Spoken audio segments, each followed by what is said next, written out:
Good afternoon. This is my lab partner and I's coffee design project for ECH1. My name is Ricardo Jimenez and my partner is Leo Yu. This is what we will be discussing over. First, we'll start off with the process flow diagram and the mass balances. Then we'll move on to the brewing process, then the sensory evaluation, and finally the summary. So this is our process flow diagram.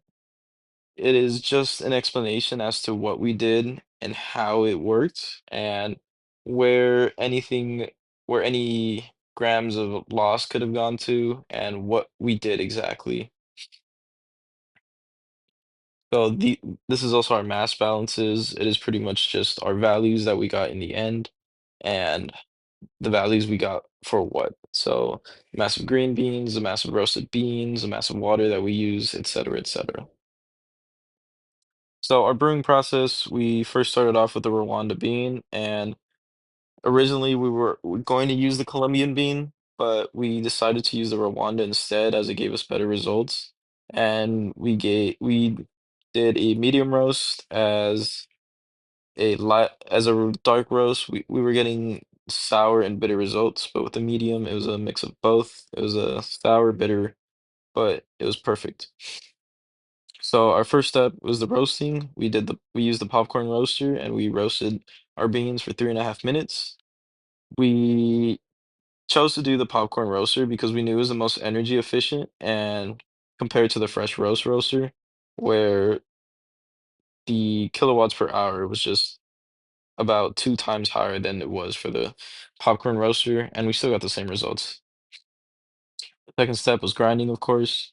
We chose a grind size of 26 because anything lower was resulting in sour tasting coffee, where 26, it was, like mentioned before, it was a mix of both.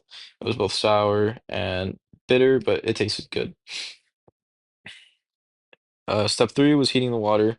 We heated up 1,080 grams of water, and it started off from 21 degrees Celsius to 94 degrees Celsius, and it was enough to reach the nitrogen 25 gram mark.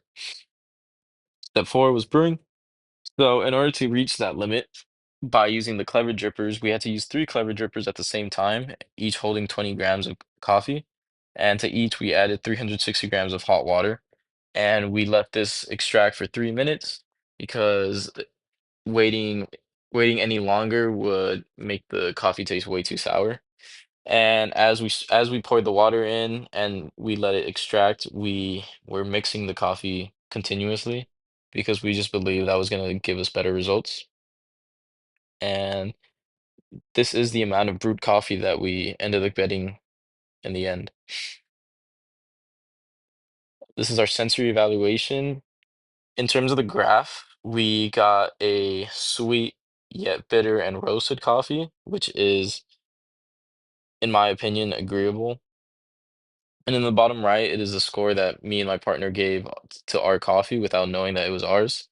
We believe that it smelled really good, but besides that, the taste just wasn't the greatest. It was extremely sour after letting it rest for too long, and because it was so sour and it meant there was no balance, so we had to deduct a lot of points. And in the end, my partner and I succeeded in creating a coffee that was energy efficient and it still produced a coffee that was drinkable. However, there was definitely space for improvement. Taste-wise specifically, it was more watered down than really anything. And after sitting for more than 2 minutes, it became increasingly sour. So if we knew this, my partner and I could have used another method that would have resulted in more energy being used, but the taste could have been better. That is it. Thank you so much.